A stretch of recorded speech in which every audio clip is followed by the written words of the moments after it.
What's up, guys? Just a few things I wanted to talk to you guys about in the Apple world right now that's going on, some interesting little tidbits. So first off, Splitgate. iPhones are splitting apart the new 8 and 8 Pluses before they even get used. So when it happens to me, Apple looks at me like I'm crazy or something.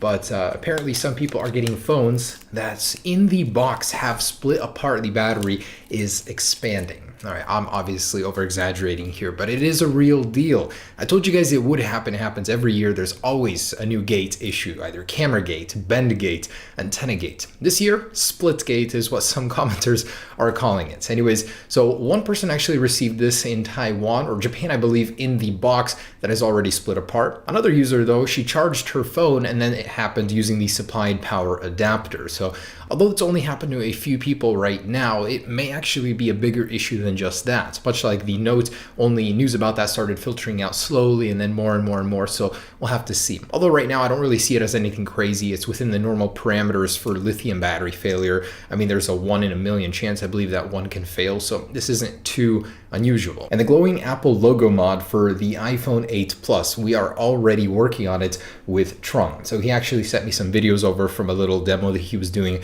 on his, and wow, I was impressed. In just one day, he actually managed to get it working. So he has figured everything out, the LED parts, getting the power to the LEDs, making it look decently good. But the one issue is the vinyl on the back. As you guys know, it is a very tough vinyl. It's a different structure inside. So actually getting the Apple logo to look good is going to be an issue. And there's still that to figure out. But I honestly think that with laser engraving, we can cut it out, just burn the vinyl away, make it look pretty good. I mean, decently good. And I know nobody's going to want to do that to their phone. Maybe if you take it to him, sure. But right now we're figuring these details out and I'm excited to share the journey with you. But it has been achieved somewhat.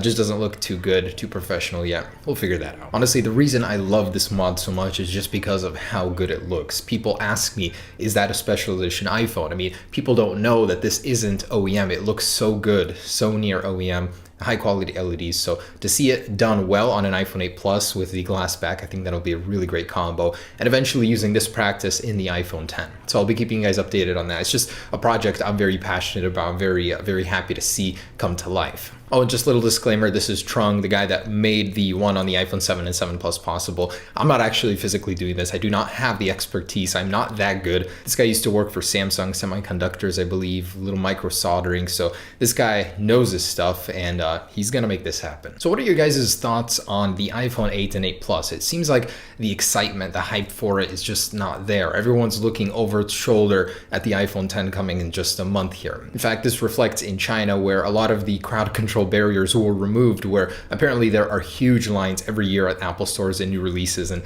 this just wasn't doing it. This is the 4th year that Apple is having the overall same design on the iPhone since the iPhone 6 series. So the luster of it, I mean, the envy that people see when you're using a new iPhone just isn't there this year because it looks too similar. And that seems to be a lot of the issues, just there isn't too much, even just look-wise, that's different from earlier generations. Honestly, I was at the Apple store, there wasn't many people there. I was like among 10 at the launch day, so I was a bit bewildered because usually there's so many people, so much excitement, buzz, but there wasn't this year. I love my iPhone 8 Plus, the wireless charging, the louder speakers. That's one of my favorite parts of it.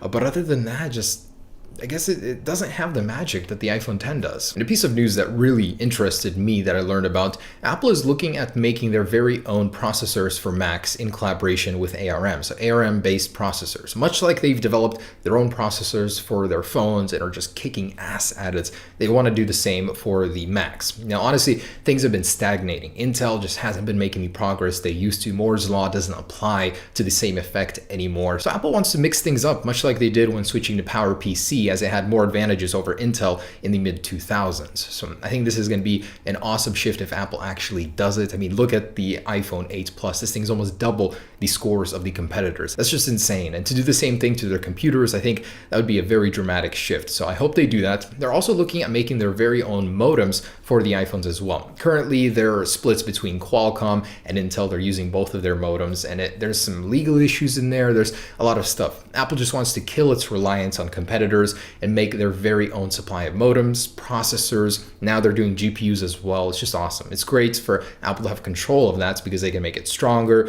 less limitations, less fees for using that technology from competitors. So I'm excited to see an Apple-only internal future. And Apple really is wasting no time with the Apple A12 CPU that'll be found in next year's iPhone. As Nikkei is reporting, the TSMC is already in early development of these new processors, which will be 7 nanometer versus 10 nanometer right now in the iPhone 8, 8 Plus, and iPhone 10. So this new processor will supposedly be more efficient, more powerful, and probably even more crushing to all of the competitors. It's just insane the progress Apple has made on their chips, and they're already pushing it forward with a new platform that we'll see next year, 7 nanometers already. Samsung is only reportedly going to 7 nanometer chips at the end of 2018, but if this report is to be believed, it will be on the next year's release cycle. And something very interesting, a lot of users that have updated to iOS 11 are reporting that a lot of iPhone 10 features are bleeding through into their devices, and they're seeing things like curved corners on the top of the screen mimicking the status bar area on this guy. Also, the home button bar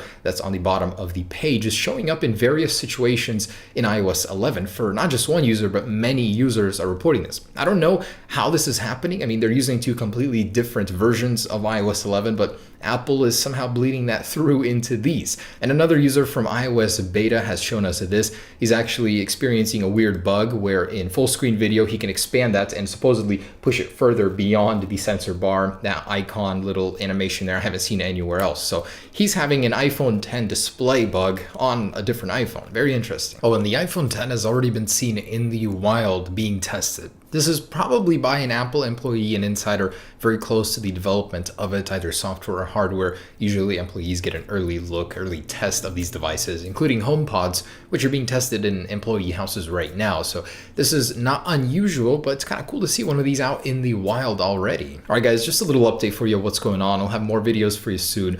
Working on the every iPhone comparison. Got to tell you, that one is not easy with 17 iPhones, but hopefully have that up for you soon. Anyways, hope you guys enjoyed it. Stay tuned and stay informed. Peace.